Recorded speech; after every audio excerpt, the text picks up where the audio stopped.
There we are. And we're live in the bathroom, Sunday morning, ladies. Lovely to see you. And what gorgeous faces in the bathroom with us. Shabir always stands quietly over to the loo. And then we have Jill in the bathroom, both from Victoria Health.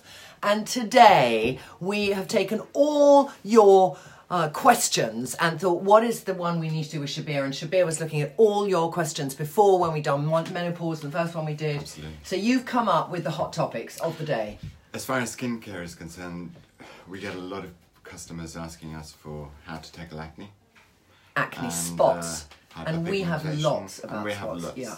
Okay, so we're going to, I think, Hyperpigmentation. spots for us is also on Instagram, but many ladies too asking about their teenage daughters. So Absolutely. I know you've got products here that will help that. So any ladies with teenage daughters, or if you're getting some acne yourself, or you've had acne for a long time, or you've suddenly got hormonal acne, all of those we're going to be going through. We're going to be going through hyperpigmentation. Hyperpigmentation, trying to tackle scars. Scars, yes.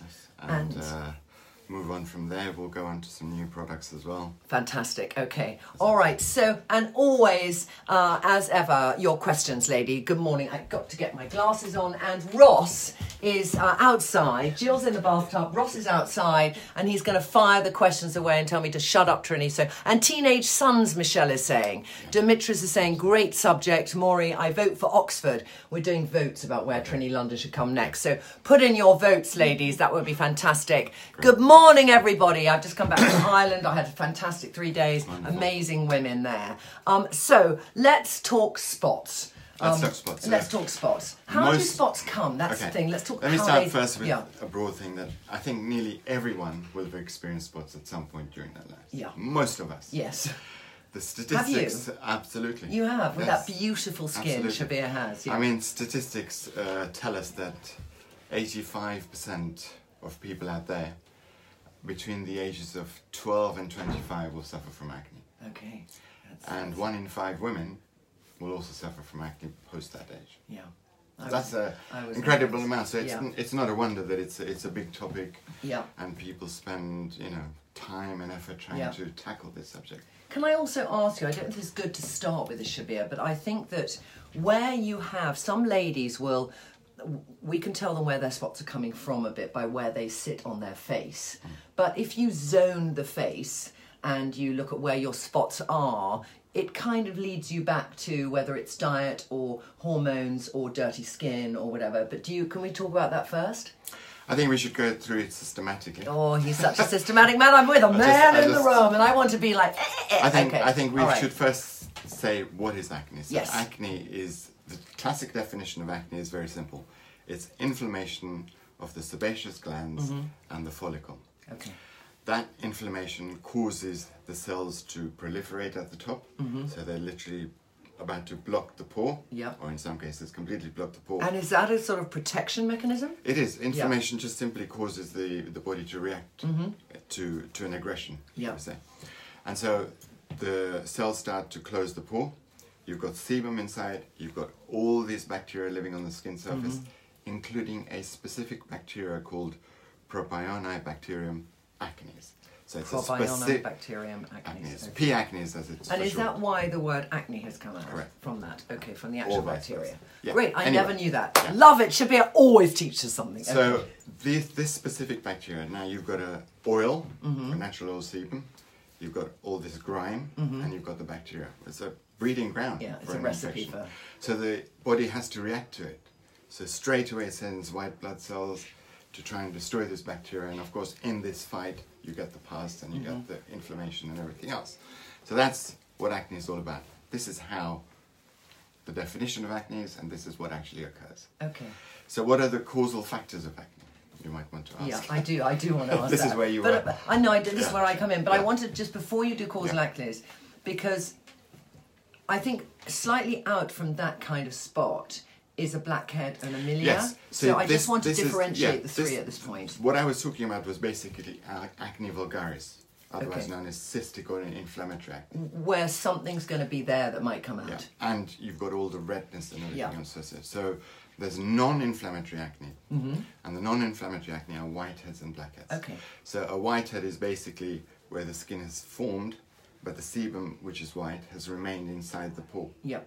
Inside the follicle. Inside the follicle. Okay. And then a blackhead is where the outer layer hasn't been fully formed, so it's still exposed to the air, and the sebum oxidizes and becomes black. Did any of us know this? Sorry, did any of us know this? Yes, Marilyn, good morning. You guessed, and we're just, yes, okay, perfect. So I'm just seeing so many things. Menopausal acne as well. Yes, great, okay. Absolutely. Ross, throw out too when we have a break. Yes.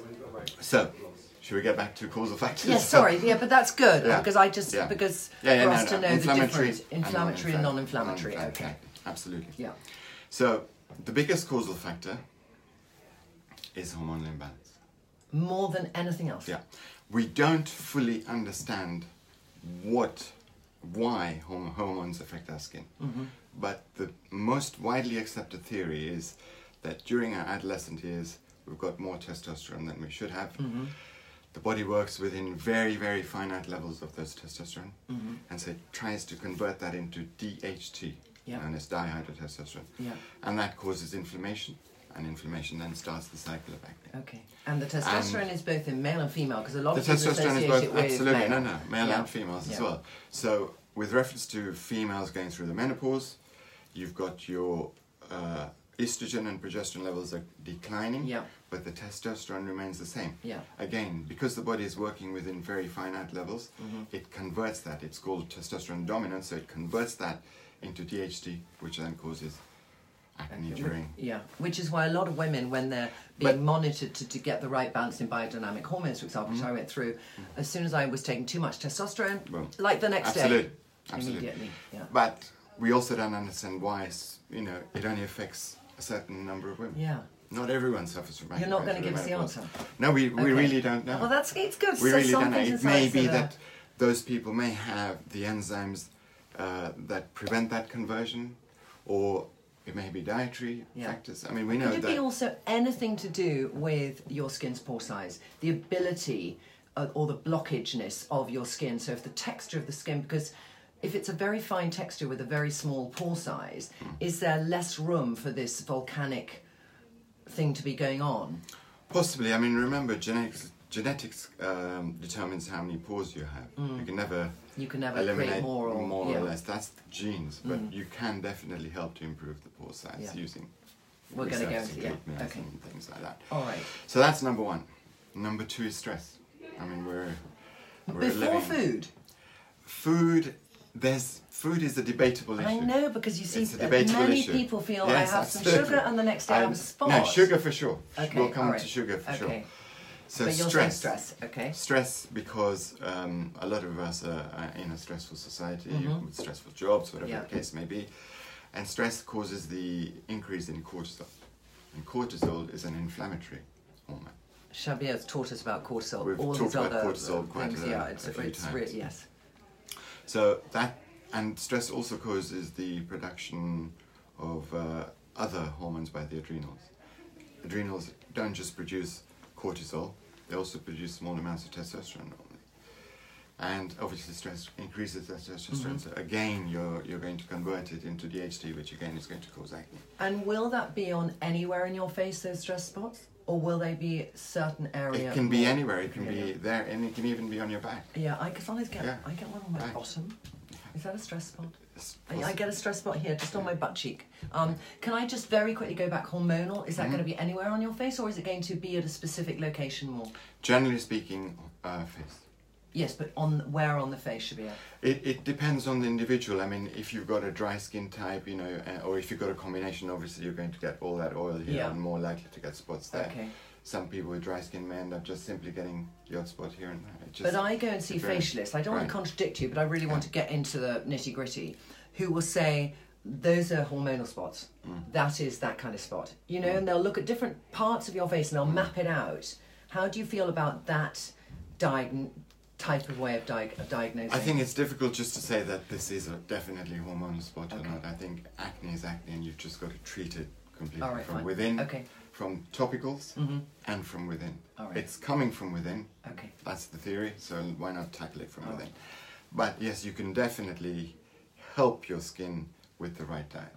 So we've done hormone, we've done stress. Yeah. So diet, sugar. Now there's a lot of people. It's a contentious subject because there's lots of people and scientists who say that diet doesn't really play that much of a part. So you can have your chocolates and everything else, and it's not going to do that. Not going to really affect you. But and those yet, of us who have spots, yeah, and yet we know that, you know, if you're suffering from spots, if I'm going to have a bar of chocolate, I know it's going to affect me for sure. Yeah. Somewhere along the line. But is it exacerbating something that's already there? Yes, diet will already, you know, make it. It'll bring it out, should we say? But sugar, we know definitely is the ones refined sugar. So yes, the odd donut won't make any difference, but a lot of people just continuously have sugar. So they're having the odd can of Coke and things like that. They're topping it up all the time. Sugar causes inflammation in the body. Okay. So sugar itself causes inflammation in the body, but sugar triggers insulin, and obviously insulin produces some inflammatory chemicals. Interestingly, there was a study published in the American Journal of Clinical Nutrition, I believe, 2-3 years ago. And what they did, they took about 35 volunteers, and they were trying to measure what we call C-reactive protein. Now, C-reactive protein is a marker for inflammation in the body. And what they did was they gave some people 1 can of Coke, or soda as they call it, and they gave the balance 2 of them. 85% increase in C-reactive protein within 3 weeks, and 105% increase in C-reactive protein for those who are having 2 cans. We don't want to hear that, but this is the medical science. Fact, astonishing fact. Now, the other thing is gluten. Gluten, okay. Yeah, talk me through gluten. I'm not saying that, you know, we're all intolerant to gluten, on the contrary. Yeah. But it's quite well known that reducing the amount of gluten in your food will help to improve the symptoms of acne. So they might minimize the appearance or whatever. And we feel that gluten, even if you're not intolerant as such, gluten may be damaging the lining of the gut inside, making it more permeable and allowing some of the proteins to filter through, which should be filtered through and should be going out of the gut. Okay, so instead they're coming into your skin and they're kind of building up bacteria. Correct. So can you just name me the 5 things that have most gluten in them if somebody had a general Western diet? Obviously wheat, oats, things like that. Yeah. That's what you've got to abstain from. I mean, you can easily substitute with rice, buckwheat, things like that. Okay, so people who have porridge for breakfast thinking it's healthy might have to revisit that. I'm not saying don't have it. I know. I'm just saying minimize the number of times a week you're having gluten. Okay. All right. So we've all got to live a life, and we've all got to enjoy. Yeah, but it's all in moderation. It's all in moderation. All right. Okay. Apparently, genetics also plays a part. Okay. So acne does tend to run in families. Yeah. So that's another. All right. So we've got to recap. We've got hormones. We've got. I call it the SHEGG, which is hormones. We're talking about stress, excess sugar, gluten, and maybe genetics. Okay, maybe great. All so that we're going to take 1 or 2 questions now, Ross. A few questions on food. Yeah. So, does that link to the sugar aspect that you talked about? Well, I mean, tell me, ladies, how much sugar is in alcohol, especially wine? I think that's wine. You're talking about You're talking about liqueurs. Liqueurs, anything that tastes quite sweet, and Absolutely. Lisa asked, does drinking lots of water make any difference? I believe that it will make a difference because you're trying to flush everything out of the body. So. I mean, I know that if I feel a monster coming upon me, that if I do 3 litres a day and a few other things, I do feel it will. No, I think one of the things you have to remember is water is hydrating your body, including your skin. Yeah. And dehydration is a major causal factor for inflammation in the body. Okay. And inflammation obviously leads to acne. All right. So hydrate the body for sure. So it's looking at, as you know with Shabir, we don't band-aid a problem, we go to the root cause. And I think that's what's fascinating, speaking to you, is that it's like really understanding the root cause. All right, darling. Now, we need solutions for these spots. So, leads... Can I give you some things women are using? And I want your thing. So, there's certain ingredients, and Jill's sitting in the bathtub here, but like, salicylic acid. You know, people will have certain ingredients, and I can name, you know, a few spot products where it's this thing to dry it out. Benzoyl Peroxide, Salicylic all Acid, these different things. They all have a place. They all have a place. But they're a band-aid, aren't they? No, if used correctly, I'm sure you'll experience the benefits of them. For sure. Yeah, because my biggest issue with ladies who use them, and I have been in this situation, is you put it on the spot and you put so much on because you think the more I put on, the quicker it will go, and it will dry the skin around. Absolutely. And the difference between where you're topically trying to help that situation and the good skin causes scars sometimes. Or pigmentation problems as well, because they're acids. Yeah. So the one you've talked about is an acid, salicylic acid, for example. So it can cause some what we call post-inflammatory hyperpigmentation. So it's causing the inflammation because it's drying the skin out, and that in turn may cause a little bit of pigment problems there. I think we might just be on spots on this one because there's so much about spots. So I know you've got some things here to show, but is it a combination? So it's a combination of, you know, obviously changing your diet if you do it, but topically and taking... Absolutely. Let's get back to one thing, what acne was. So when we talked about acne before, we said two things. The bacteria on the surface of the skin, responsible for causing this infection, and the excess oil production. So we believe, well, I believe that you should be tackling these two topically, because that's what you can do. I mean, why are antibiotics prescribed? They're prescribed to kill these bacteria. I'm not a lover of antibiotics. Of course, they're important when you need them. You need them, but ongoing to try and tackle acne, I'm not a great believer in those. I think you can do better than that. Okay, so let's start with some goodies that are going to do it. Okay. Leeds Metropolitan University. Oh yes. A few years ago, used a solution of thyme. Basically, they used thyme, the herb, the cardamom herb. They used it in a watered solution, and they found that this solution was better at eradicating these bacteria called P. acnes than the traditional chemical variants that we tend to use, like benzoyl peroxide. Now, as I said before, benzoyl peroxide definitely has its place. I'm not going to knock it. It definitely kills those bacteria, and it dries out the skin so that the acne lesion actually falls off. But it's not without side effects. No, and it's overworking it, isn't it? Yeah, I mean, you can see people who've used BP, as I call it. Because you get that very redness, raw. You can even tell that they've got inflamed, itchy skin. You can tell they want to pick at it and all that. So it's not without side effects. People who use it, fine, carry on using it. If it works for you, great. But I think there are other options open, and that's where thyme comes in. Thyme does the opposite. So it's killing the bacteria, and it's anti-inflammatory. Is this topical thyme or supplemental? Topical thyme. Topical thyme. Okay, have you got something to show us? Yeah. Okay. Widely available everywhere. Okay. It's called Thyme Out. God, I love it. That's Sorry fantastic. about that, mate. Fantastic. And there we have it. Let's just take this off. This is a mini spray. Yeah. I'm just going to put this here so people can see it, Shabir. There we are. Thyme Out. It's back to front, I'm sorry. But what it says is, Thyme Out, bug bites, eczema, dermatitis, rosacea, acne, cold sores, pet rashes, fungus, psoriasis, poison ivy, any skin inflammation. That's amazing, because these are all topics we're discussing today. I mean, this is like... We're going to be touching on some of them very briefly. All right, so... but here we are. I've just sprayed some on. Yeah. In case you want to try. Yep. Oops. I rub it in. that. I mean, it does taste, it does smell vaguely of thyme. I now am into the taste test as well. Are you? Do you ever do the taste test? No. Just to feel what's there. And, really? Yeah. Okay. Yeah, it's slightly medicinal, as thyme is, if you've used it in cooking, but it's a softer form of it. Is there something else in this? You've got water, obviously, a little bit of alcohol in there, some vehicles. So this is something you take you put on the whole of your face, or you put so on a little... No. The way I recommend it is, obviously, I mean, this spray you could spritz over you, but normally just take a cotton pad, cotton pad, and just... Like you do a toner? Like a toner. Think of it as you cleanse, and then you think of it as a spritzer. So if you don't have a spray, buy a spritzer and just spray it on. Let it give it a fine mist.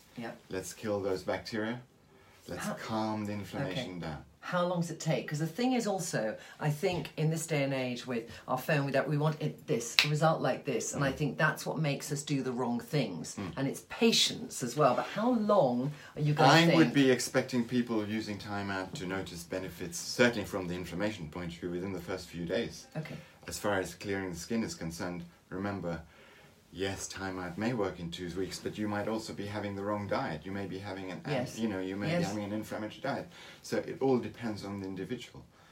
But this is dealing with one main aspect. Given that you are going to tackle this issue correctly, then of course let's look at the skin in 2 to 3 weeks' time. And okay, great. I would expect some. Love that. But this is one part. This is one part. New thing in the bathroom we love. Okay, next up. Next up, we were talking about. You were talking about niacinamide, vitamin B3. Yes, because I know that I've been chatting to you ladies because we had Dr. Natasha Cook from Australia who uses niacinamide in a lot of her products. Niacinamide is B3. Vitamin B3. Vitamin B3, and there have been a few products out now. I mean, niacinamide has been used quite a long time in cosmetics, but it's been advertised as a key ingredient probably in the last couple of years. Absolutely, it's gaining popularity. So explain in a way the joy of niacinamide, because it would be nice to get it from the expert. So niacinamide, now, as you rightly said, is vitamin B3. It's a derivative of vitamin B3, and it's normally used in supplements to encourage circulation, tackle cholesterol, things like that. Okay. But topically, it's been found to have multiple benefits.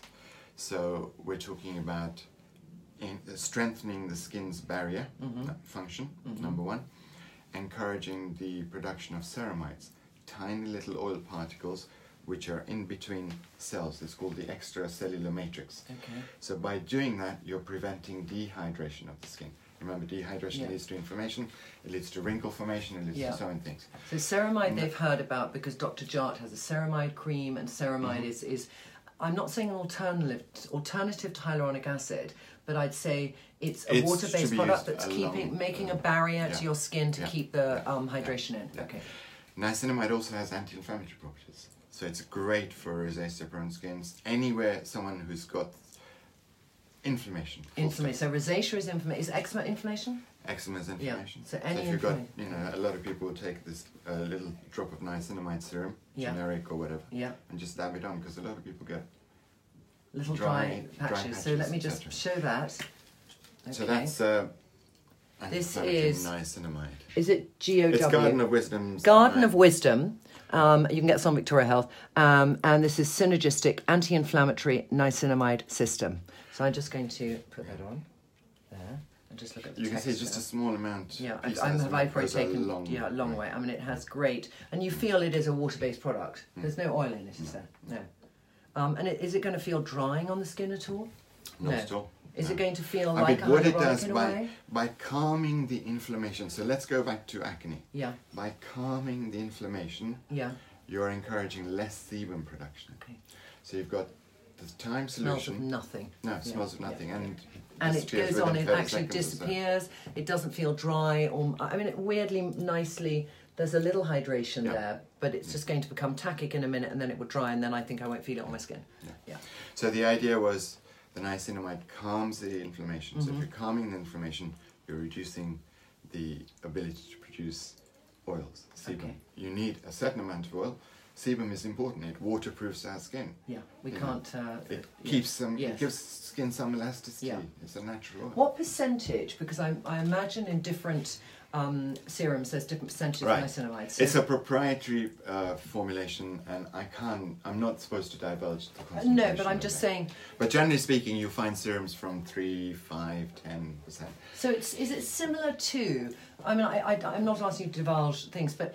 It's like retinols, some people have 1%, 2%, some people have it diluted in squalane or different things. Vitamin C's people have stable or diluted. So just to give people an idea, is this a similar strength of thing that only 2 or 3% is a lot in a product? Do you see what I mean? I tend to recommend niacinamide serums between 2 and 5%. Fine, that's great. I don't tend to go for very high. And what are they? Okay. You don't go for high. Not because of anything else. I just believe that, at that concentration, you're not going to have a drying effect or anything like that. It's just going to keep it at a steady pace, and you're going to use it as part of your regimen. Perfect. Okay. Now I just want to do Ross questions. Yeah. So just on the acne thing, Does cleaning your pillow help, and how you sleep? So it does cleaning. Yes, it's an interesting one. Clean, because there's going to be a lot of old wives' tales here, and there's going to be a lot of things ladies have thought and been told. So basically, I remember this because I had cystic acne until I was 30. Right. Hygiene. All right. So sleeping on the same pillow where you had a quite inflamed spot, and some of that bacteria might be on your pillow, and you go to sleep the next night on that pillow. I think it's just a question of, yes, of course, skin hygiene is important. So we've got to cleanse the face and all the usual things, and I think it does. Hygiene per se will affect the body, whether it's on the face or on the wherever you like I would say to ladies as well, a terry washcloth is 50p to £2. Don't keep one for a few days. No. Do one every time you clean your skin, and it's a bit more washing. But you know, just washing it under the tap with hot water is not going to get rid of bacteria. No. And I'm just going to throw in this here. A lot of ladies who have acne use Clarisonic brushes and use Forios. And I think Clarisonic, this is my personal opinion, has a higher propensity to retain bacteria. And you have to really get that thing out and put it in some boiling water to clean it. And if you've got very active acne and you're using those things to clean your skin, you have to make sure you clean your otherwise you're just, you're just putting it back on. Okay, great. Back next. Also, sorry. On vitamin B, was it vitamin B3 you were talking about? B3, which is niacinamide, yeah. Is it okay to take it through a tablet form? Yes, so can we talk about the supplement way of taking it and how that's going to be helpful? Like the supplement form, vitamin B3 in the supplement form is not really going to tackle the acne. Okay. It has a some vitamins have great things topically, but taking them internally, they may they may help increase circulation, and they may aid the removal of some of the toxins that may be causing hormonal wastes or whatever the case may be. But overall, no, that would not be my supplement of choice. I'm glad to hear it. But what about zinc? Correct. Many ladies take zinc. Absolutely. Zinc has been shown to heal skin and inflammation very, very quickly. Something like 60-70% of people who take zinc benefit from it. But we've gone a step further. So. Oh, you mean you've gone a step further, like in the bathroom? Okay, sorry. Yeah. All right. So we remember on the very first one we talked about burdock.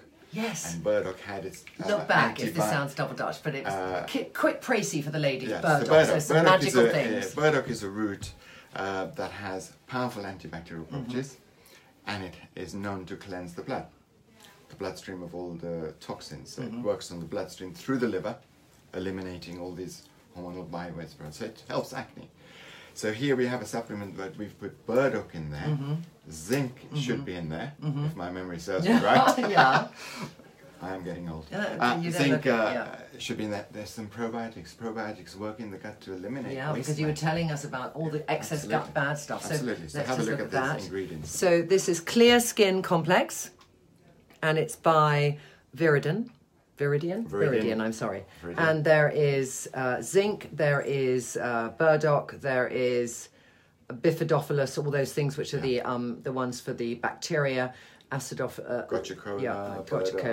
So this, you're taking one in the morning, one at night, kind of thing? Most people would probably get away with one capsule, but you can take one capsule twice a day. So this is balancing out those levels for you? Working to eliminate the compounds that are known to come from within that cause inflammation. Okay, so there's our spot, and we have so far tackled the inflammation of the skin. Yeah, we've worked to reduce the bacteria. Yeah. We've worked to normalize oil production. Yeah. And we're working to cleanse the body. Great. Okay. Do we need to do anything else? Well, you can do, for sure. Well, is that it? Is that it for spots? Is that it for spots? Oh, okay. We then have a lot of people use acids. Yes, let's talk about that, because that's a little bit about pore size as well. Yeah, let's talk about acids. So acids... Can I just, before I talk, ask you one thing? Because we went back and we were talking about genetics and size of pores. Because I have thousands of women I see, and you see ladies as well, and Jill.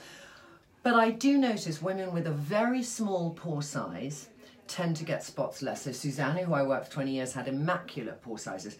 And so I felt there was no room for bacteria to get in. Yeah? So I just want to say that are acids going to help us reduce our pore size? Is that why we take them? Is that why we put them on? We use them for two purposes. Yeah. So let's go through acids per se.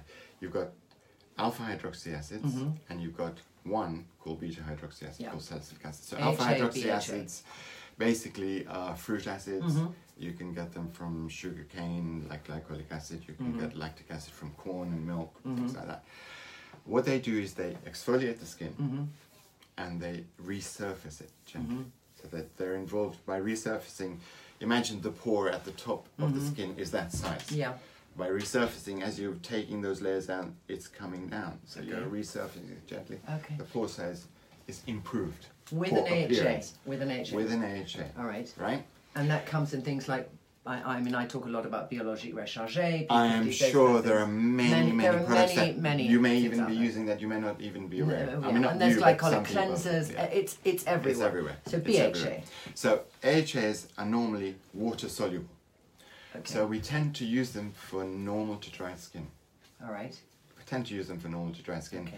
They have the ability, especially lactic acid has the ability to enhance the production of what we call natural moisturizing factors, which are compounds that enhance and hydration in skin.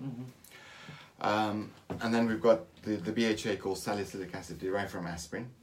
Yeah. Oh, I didn't know salicylic acid was derived from aspirin. Yeah. And that's oil soluble. So we tend to use it on combination to oily skin because it can go into the pore, lift out that oil and grime and everything else. Okay. And also has the ability to exfoliate as well. Yeah. So if you are a dry skin, you should maybe stick with an AHA formula. Some people will use quite a few formulations use yeah, combinations. because there's a lovely this. brand which Jill is used to call Elixir, which has a switch. Yeah. So AHA one night, yeah. BHA the other night. Yeah. Okay. Yeah. So that's basically what acids are all about. All right. So what acids are you going to show me? I mean, I've got the whole lot. So we've got lactic acid. Yeah. Really so lactic's suitable. made of milk? Lactic acid is derived, in this case, from corn. Oh, from corn. Can it be milk or not? Yeah, it can be milk. Okay. But it's a creamy acid, would you say? It's. I mean, when it's lactic is this one's absolutely clear. Is the chemical compound of the acid. Yeah. Just a little small amount. Okay. And they always smell to me slightly like it's slightly that burnt smell. Do you know what I mean? What is that from? I think it's just the process of extraction. It is, and they have the same process, most of these acids. I was going to go to I was actually just about to go to you, would you like to smell it? Sorry. Because when Joe Fairley and I were here last week, it was literally we were saying, do you want to smell it? So this feels like nothing. No, so it's interesting because Sorry, I'll just get back to those alpha hydroxy acids. Yes. In the old days, we used to use very high concentrations of lactic acid, of alpha hydroxy acids. Yeah.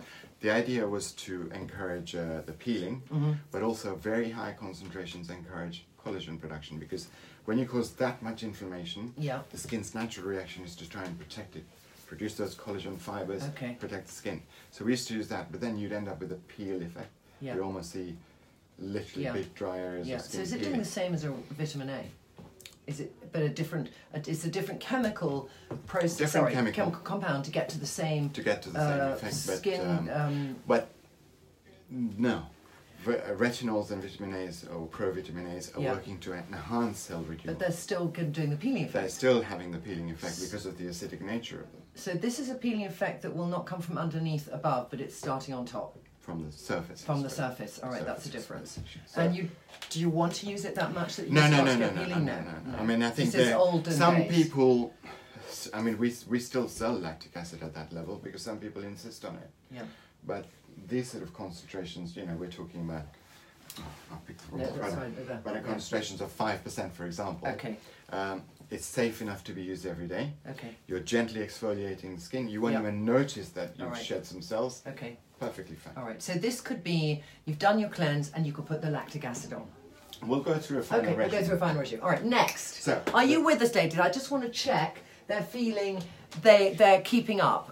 Ross, are there any burning desire questions? More on other, sort of rosacea and that sort of thing. So I think we're going to come on to that. We're going to come on to that. This is quite a long one, and what we might do is split it up.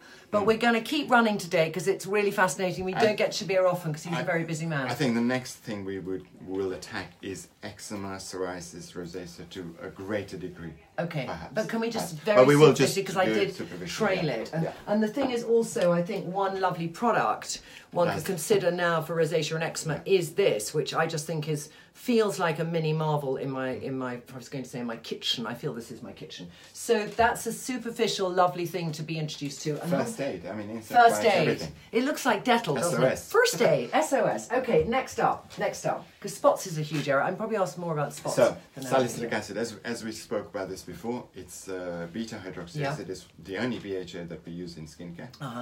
And oil attracts. Yeah. It's oil soluble. So this I'm going to know the smell of if you have a high enough concentration, because this is like, I used to use this for years.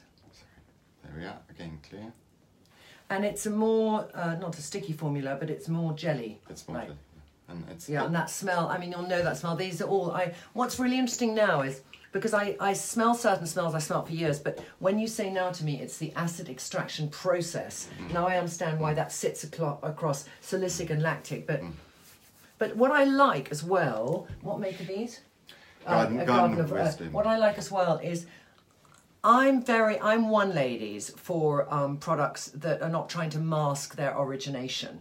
Because sometimes the things that are used to mask the natural smell of raw ingredients could actually be inflammatory for some conditions. So I really like the fact that they're just a pure play. I mean, I think Garden of Wisdom products, the ethos of their products is very simple. Minimal ingredients. So you're never going to be Instagramming these, for example. They're not that sort of a packaging. Yeah. But what they lack in packaging, they make up for in just raw man work. Yeah. Yes. Okay, next one. Okay. So the next one is, maybe people haven't heard of this, Mandelic acid. Mandelic. You see, Mandelic is something that Caroline Hirons loves, and Teresa Tame. So I've heard a bit of Mandelic. Derived from bitter almonds. Bitter almonds. Bitter almonds. They have to be bitter. So this is Mandelic. And this is in a low format, because some people do a Mandelic acid peel on me. Yeah, that's quite strong. Yeah. So this is what, about a tenth of that strength? 10%. 10%. Okay. You can get 20, 30. This has a slightly, I mean, when you smell it, it does slightly have different. Yeah, it does. So Mandelic acid is a large molecule. Unlike lactic acid and glycolic acid are much smaller in their size, so they can go really deep. Yeah. Mandelic acid has a very large molecule size, so it takes time for it to go down gradually. Okay. And because of its large molecule size, it's perfectly suitable for people with sensitive skin. Ah, all right. So Mandelic sensitive with spots. Yeah. Okay, great. Because you might use lactic acid and you might just find some inflammation. Yeah. Not everyone. Yeah. I mean, as I said, it's suitable for most people. Yeah. But a percentage will end up with inflammation. Mandelic. You could use mandelic acid. Also, mandelic acid has been recommended for darker skin tones. It's more suitable for darker skin tones. So because of its gentleness. Yeah. If you had lactic acid or use one of the glycolics or whatever, you end up with inflammation. You end up with a bit more pigment. Yeah, and uneven skin tone. Yeah. So okay, great. Mandelic acid, Lovely. done. Okay. And next. My favourite, actually. Yes. Oh. No. Shabir, who never had a spot in his life, has got a favourite. Yes. I like this product. I think there are some. Did I show that? No, you didn't. Mandelic. Just to give you the name, it's written backwards. I'm sorry, but it's Garden of Wisdom Mandelic Acid 10%. Have I put that? Sorry, there. Okay. Yep. Next.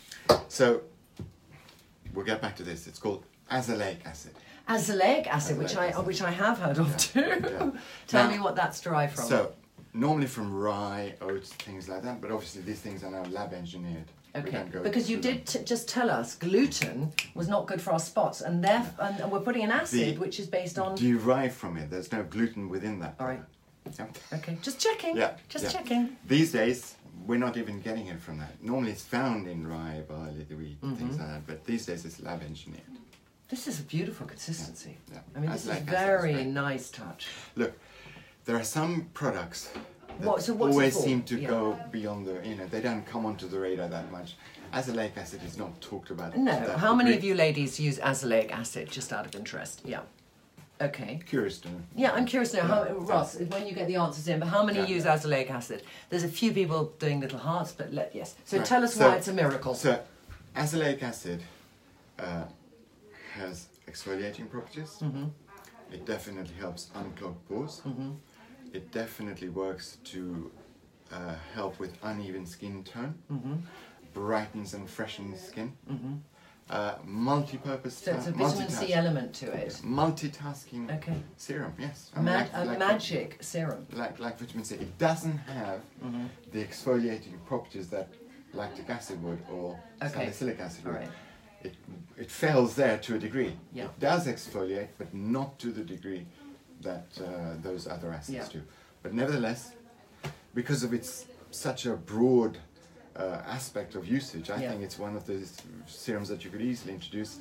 And the great thing with azelaic acid, look, I'm forgetting these things. Yes, the great thing with azelaic acid because it's exciting. He's excited. The great thing with azelaic acid is it's anti-inflammatory. Which is what we unlike want the other acids, which inflame. Which so can it's cause an acid that's anti-inflammatory that helps with your evenness of skin tone. Yeah, bumpy skin tones of rosacea, perfect. Okay, ladies, rosacea, bumpy skin tones. Perfect. Introduce it into your PM regimen. In the evening. It will definitely help to smooth out skin. Smoothing out skin. And it's calming that inflammation of the rosacea, so you're doing two things. Oh, this is a new baby. Okay, fantastic. All right, great. Now, what are the little tricks and treats have you got? So, normally, I mean, okay, so let's go. So, in an acne regimen, I might use something like this, very clear. Yeah, because there are a lot of... Can we just talk about... I know we're still talking about spots, and I really apologise, but can we have Shabir every week in the bathroom? Is that what we'd all feel? And I just want to ask you one other thing. I mean, I really like that we dissect spots 360. We will, can I just say, we've tapped on rosacea, we've tapped on eczema, but we can do those in a more detailed thing, because I would prefer we have this really good detail and education around spots, and then we go deeply into the other ones. Sure. So we're going to do that, actually, things. So this is just, I'm going to say here, and there's hearts there, Derma E, very clear acne cleanser, 2% salicylic acid and anti-blemish complex. Can I start by saying, there's many people who just think they'll do a glycolic cleanser, many brands do it, or they'll do, they'll do quite tough cleansers. So why, I mean, I see salicylic, which is good. This is aimed at people with acne specifically. So acne, we're trying to use salicylic acid. We know it's all soluble, so it's going to get those, the excess oil out of it. We're only going to use it for a few minutes. Okay. But it will still be effective enough as a cleanser without drying that area out. So we're not going to use all these combination of acids, combination AHA, BHA put together. Just use one, tackle your acne with and you're going to put this on with water. Water and rinse. Can I just say what I like about this too? It's asexual. Because if you've got teenage boys, they don't want to carry around a female-looking product. Can I just ask you something? I don't want you to diss other things, but there are many things. A woman will go into Boots for her teenage kids, and she'll pick out anti-blemish, and there's some very strong bad boys in the chemist, I feel, because they're stripping everything. So I'm not going to name and shame, but I feel that it's really important to start teenagers on the right skincare, because I went to benzodroxyl, the brown ointment. Benzoyl peroxide. Benzoyl peroxide. I washed my face for 5 years with benzoyl peroxide every day, which just stripped every little nugget out of it. Interesting, when you're talking about benzoyl peroxide, there's a lot of women who notice with BP, please, I'm not dissing benzoyl peroxide. But it's a very old-fashioned approach to it. Because of its drying effects, they were aging prematurely. Well, that's probably what happened to me until I got other things involved. Tell me, why is this, who's it by? It's by Derma E. It's got Derma salicylic acid, and it's got all the inactive ingredients that are not going to block your follicles. They're actually going to calm your skin down if you look at the content ingredients, the inactive ingredients. They have to call it that way. So it's pH neutral. It's not going to strip your skin out too much of its natural oils. Just enough, because you're only rinsing with it. You're going straight into it. Okay, great. Then you're going to use the time. This is our regime now. And can I just say, these products, because Victoria Health sells many people's products, so that's why we talk with them, because there's ladies in Australia who are watching. Do you ship to Australia? We do. No. But I think for, these you can find anywhere, but I'm just dealing with the man who's found the best with Jill and bringing it to you. So I just want to make that very clear. Okay, so you're saying Derma E, then you've got to make it so they can see. Sorry. Derma E first, then the time. Spritzer. Then you would be using your Niacinamide Serum. Niacinamide Serum. Anti-inflammatory niacinamide. Niacinamide there. Niacinamide, Niacinamide so Serum. that's daytime? Yeah? Yeah, okay. And then you follow it with your favorite moisturizer. Now, let's talk. I've got spots. Should I use moisturizer? Because many ladies feel it's going to make me oily, it's going to clog. So talk me through that. You really want to be looking for a surface hydrating type moisturizer, something with hyaluronic acid, and check the ingredients. Check the ingredients for the oil content, things like that. Yeah. So you just want a surface hydrator that just helps you, because a lot of you could finish off. You saw the texture of the niacinamide. Yeah. You could finish off just with the niacinamide serum. You could easily. Easily. But there's a lot of people who like to use a cream. Yeah, they do, and they want that feeling of softness. Now, I find, because I want to tell you my little weird treatment, and you tell me what you think about it. So if I have a mothership has arrived. And when they arrive with me, they arrive on my chin, and in profile, it's like I have an extra bit of my chin. They come like thoroughly.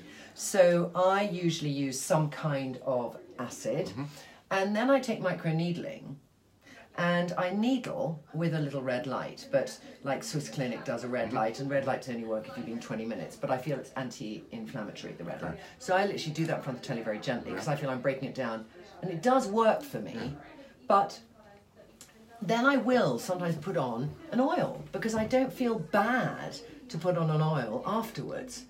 Look, that... No, I mean, there are some oils which we know improve sebum texture. Yeah.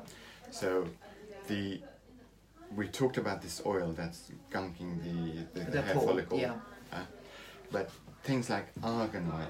Okay. There are oils which improve the texture of the sebum. So when you're actually applying it, that sebum is actually almost like you're diluting it down. Yeah. But you're not. It's just improving the texture of it. We should be taking essential fatty acids internally, because essential fatty acids internally will improve the quality of the sebum. Okay, so if we took taken omega-3, 6 and 9... Omega-3, 6 and 9, widely available from all health food stores and everywhere online. Can I ask you then another thing? I'm just throwing this out there. If I take too many omega-3, 6 and 9, I might get a spot. Is that possible? Because I do feel that's happened sometimes. Not so much the omega-3. Okay. I don't believe it's with omega-3. I'm just going to close the door because I can't hear you properly. Yeah, sorry, yes. I don't think it's the omega-3, but maybe the omega-6s, which the body needs a small amount of. In fact, it's another issue that scientists are not in agreement with. Apparently, we get more than sufficient omega-6s from our diet of margarine, spreads, oils and things like that we really don't need it. Yeah. The only time I recommend omega-6s is for women with breast tenderness, etc. Okay. But otherwise, I just tend to recommend omega-3s, because we have an abundance, as far as scientists are concerned, of omega-6s from our diet. Okay. So many women are going to say, I have breast tenderness. What do you mean about the omega-6? Evening primrose oil. Evening primrose oil. Okay, that's basic. Yeah. Okay, great. Now you've got a few other things here. How are we doing? Time and 1 or 2 questions. Yeah, so a lot of these questions about acne. Do these treatments work for your back as well? Ah, interesting. You can definitely get, if you could spray it on your back, time out would be a great thing. And you could mix a few drops of an acid, for example, in a base and apply it. Okay. Is there anything we could put drops into in our baths? You could put a salicylic acid into your... Not into the bath itself, but you could put it into a shower gel and then use it. And maybe use a combination of that and tea tree oil, just for its antiseptic properties. Because we're not going to be, maybe you'll spray time out when you get out of the bath, but overall I think tea tree oil for its antiseptic properties. I mean, I think what's good about a spray, if you've got it on your back, is you can actually get there. You can get there. And if you just do that and that. So I think that is great. But is there stuff that they can also... I mean, if we talked about taking zinc and things, but, because it's a harder place to reach, would you then also... I think if you're taking the supplement regimen like Clear Skin, it will help you with those as well. With those as well? All right, fine. Okay, great. Good. All right. Any more questions, darling? Because there must be a few. Yeah. So can you... Yeah, great. Okay. So, how long will it take if we start cutting out sugar and gluten, how long would you expect to see results? I think it really depends on every individual's body chemistry and everything else, but I would be expecting to see differences within the first 2 to 3 weeks, if not earlier. Okay, great. All right. Lisa asks, is krill oil better than omega-3? Krill oil... What is it for those other ladies who don't know? So krill is a tiny shrimp-like creature that is abundant. It's a big biomass in the seas. Yeah.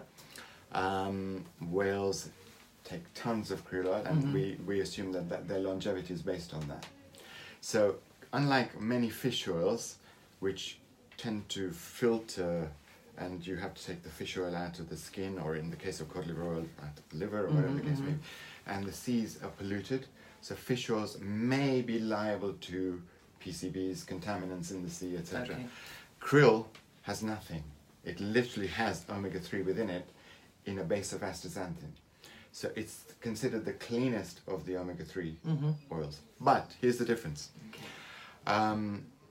Krill oil, when you get the oil from fish oil, it's rich in what we call triglycerides. These are long chain molecules. So we take our omega-3s from fish, and yes, these triglycerides are within the body, but can they enter the cells? Yes, a few of them. A small amount can enter the cells, but the cell structure is what we call a phospholipid structure. And so these triglycerides can go through, but not to the degree that we would want them to go through, which is why we take 1,200, 2,000 milligrams, 3,000 milligrams of fish oils a day. Krill oil has these omega-3 fatty acids in what we call a phospholipid form. That phospholipid is identical to our cell structure, cell membrane. So it's like currently correct. So basically it's correct, Yeah. and it can go in. Okay. So we need very low doses Okay, interesting. of that. All right. But krill is again a very contentious issue. All right, so I'm but not that we gonna go just into gave you how it works. Yeah. So some of the acids you mentioned, you say exfoliate your skin. Should you also be using an exfoliator? Look, what a physical exfoliator. yeah. No, I don't believe so. No. You see, I think that causes inflammation. Okay, I find that The satisfaction. I find there's a satisfaction, and I am a physical. You see, Really? I do both, but then Okay. I don't have.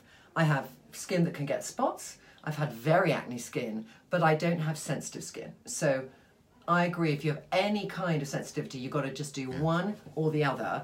And these liquid acids are going to have a far better medium long-term effect than a physical exfoliation, which is more an immediate, really get it clean effect. Oh yeah. Do you remember the apricot seed exfoliator? and all I that? loved it. I loved the Jason C one. I loved all. I mean, I use Dr. Lance, and now I love physical exfoliation. I do it endlessly, but that's another topic. Okay. Yes. So for younger skin, would you still suggest all these acids? And For younger skin? Yeah, I like think a you skin should. sort of 12, Skin. 15, you're thinking, yeah. Exactly, Yeah, so doing a good base cleanser. I think for younger skin, you should perhaps start off with just some. So if we're talking about teenagers, say 12 to 16, Yeah. I would just be inclined to use the Very Clear Acne Cleanser Yeah. and the Niacinamide. And the niacinamide, and that's it. And the niacinamide is like that. So they're going to school with that if they go away, and that's that. Yeah. And then also, I think that they use with their hands. So this is a tiny thing, but teenage bathrooms have this. They wash their face, and then they go like that. Yeah. And they don't want to go like that onto a towel they've had in their bathroom for a a week, week. which they've been cleaning their face with, because that's, I think, Again, important breeding element. grounds. Breeding for ground. germs, etc. Okay. Would you So say, now- is there any difference between men and women for the treatments you're suggesting? Yeah, No, interesting. no. Okay. No. I don't think. I think you can use the same treatment. All right. You might, someone might end up thinking, "Oh, that's a lot for a man," but there But go. you It's know the what? same. I think Skin when is- you have bad skin, there's a sense of desperation to get rid of it, because I think Yeah. the easier thing for a woman is she can put makeup on, and a teenage boy can't. And some teenage boys I see, and they don't give a shit, they've just got it and it's the stage. But others I see, it cripples them. But makeup's only disguising something, and it might No. even end up. No. I know, but what I'm saying is aesthetically, just Sure, going out on the sure. street, a woman can Going cover it out, up. yeah. And that's the other thing. And Yeah. I just want to go on this point Sure. that if you are somebody who puts your finger in a pot and you're putting stuff on your skin to cover it, really make sure that you're not having a dirty finger. Any other bacteria, it's fine to cover spots, and I do believe in covering spots, not with something that's drying them out at the same time, because I think you're diluting both properties. So I'd say do the niacinamide, and just to, like with, giving an example of mine, but, that is our concealer, and I'll put that on with a clean finger, and I will wash my finger before I put it on if I have a spot. And there's nothing that's going to be aggravating it, and I've already got a treatment on underneath. Yeah. Okay. All right. So one last question, or are we? Are there lots of questions? You skim through and see some highly. And then there's a few little things here, and we have been on. How long have we been on for? We've been on for 54 minutes. We're going to do 6 more minutes because we could be in the bathroom for hours with Shabir. So my go-to product. Your go-to product. Someone who hasn't got teenagers or whatever. Yeah. Right? They haven't got the time. Yeah. We just want to do our bits, cleanse our face, put one product. I haven't got time for all the serums and all that. Yeah. Silver serum. Really? Okay. Yeah. Oh my God. Okay. Because I use silver colloidal sometimes. Yeah. Okay. Silver serum. Silver serum. So this has colloidal silver. Silver is the oldest natural antibiotic. Yeah. So we're using the silver to kill those P bacteria, P acnes. Yeah. And silver calms inflammation. Okay. You'll find silver is used in eczema creams. Yeah. Okay. To calm inflammation. So I haven't got time. I'm a teenager or whatever. I don't want to put all these multiple serums. Yeah. I want to wash my face. I've washed my face with Dermany. Yeah. I'm putting my serum day and morning. Gone. I'm gone out. So how this is going to work for you is not going to be as effective as the others, but it's going to keep your skin clean. It's going to keep those bacteria down, and it's going to calm the inflammation. Hopefully calming that inflammation will mean that you might not need the niacinamide serum to control the oil. Yeah. But if you still find that you're still getting the acne, then introduce the niacinamide serum, which is perfectly safe for teenagers to use. All right. And this is also good if you have any, so if you have rosacea or eczema, is this good? Silver serum will help that. Okay. Want to keep you eczema and rosacea ladies happy. Okay, great. All right. So we moved on that. Are we going to tackle hyperpigmentation, or should we leave that to another I've got to day? say, ladies, it's a big topic. It's a big topic, and I would feel much more comfortable, if you don't mind, that we then delve next time into hyperpigmentation. We do hyperpigmentation, we'll do eczema face and body. Face and body and rosacea. So are you happy with that, ladies? Because it's, you know, there's so much to talk about in all of these areas, and so I think we're going to do that. We're going to take 3 or 4 burning desire questions. Yep, so is there any different treatment for blackheads? Blackheads, you will find that salicylic acid will be the treatment of choice, because the pores are open, you may as well send the salicylic acid down and clean the gunja out. Because as Shabir said at the beginning, if you weren't with us, there are different types of spots, but the blackhead is the one where it hasn't covered up yet. Completely. So you can still deal with it. Yeah. And the other ones we've been talking about. Actually, the salicylic acid would be good for whiteheads as well. Okay. Because being an acid, it's exfoliating that closed comedone, as it's called. So you're talking about milia? Milia white spots. All right, so milia is when it's a sort of, it's not a really inflamed one, but it's white underneath and you just can't get down there. Yeah. I've got to say, some ladies have had milia for like months without dealing with it. And Chloe, who's here sometimes, went to see a lady and she did that very careful extraction because milia sometimes, it's like those white wriggly things have really hardened, so you need to soften them. And so I do think extraction will do that. It will. Okay, great. Or any acid will do that actually, but salicylic acid is what we would use it for. So any other burning? Can you use niacinamide with Roaccutane? Oh, interesting. You can definitely use niacinamide with Roaccutane. Because you're going to be talking about niacinamide and Roaccutane soon with us, aren't you? Yeah. So you can definitely, because it's got anti-inflammatory properties, it's maintaining a healthy lipid layer, it's preventing dehydration. Remember, Roaccutane can cause dryness and things like that. Yep. This is making sure the ceramide level stays there, so you don't end up with pruned skin. So it's in fact facilitating retinol to work at its best without the side effects, in a way. Synergistically. Love it. Love that. So can I just say, first of all, ladies, I got a quick thing here before we say goodbye to you, which Jill gave me before I came. She's in the bathtub, Jill, and Jill is the co-founder of Victoria Health with Shabir. But this, fan you. There's ladies who say, I can't wear that polyester in Zara. Immediate cooling down of the hormonal overcharge. How fucking cool is that? Excuse my French. Love it. I thought she was giving me an old-fashioned iPod, but it's a fan. Brilliant, Jill. And it comes, look, it comes in pink. Can you see that colour pink? It's great. We just have a moment for Jill's shoes. There's a lot of... Jill's shoe. Okay. Sorry, Jill's shoes. Oh shit, hang on, let's go down. Okay, there, Jill's shoe. Can you see Jill's shoe? There, Jill's shoe. Did they see Jill's shoe? It hasn't quite. Okay, you know what I'm going to do now? I'm going to take it off. There's Jill's shoe. There we go. And there's beautiful toes and the legs and no more. Okay, there we go. I'd love to do a thing, Jill. Can I just say, oh, there, I'm going to put that on like that. I've now got it the wrong way around. Let me just, sorry, oh, I'm going to do this wrong if I put it back on. So, Shabir. Sure. You are a god. No. How much do we love Shabir? Can we just give hearts for Shabir? Because I feel every single time you're in our bathroom, we learn more. And it's like a wonderful education process for us because, you know, navigating skincare is so tricky and there's so many contradictory things out there. And I think what we're learning here with Shabir is the real ingredients that make a difference. So when you're navigating shelves of skincare, you're now going to be looking on the back of bottles, seeing are those ingredients in there? Are they really the things, or is this just a marketing nightmare hype? Yeah. But darling, thank you so much. I love you. Shabir a kiss because you. Thank you. Embarrassed. Anyway, bye-bye, ladies. Have a wonderful Sunday, and we'll catch up soon. Put your suggestions in, but I think what we're going to be doing in the next couple of weeks is rosacea, hyperpigmentation, dry skin, and eczema psoriasis. Yeah. Bye-bye.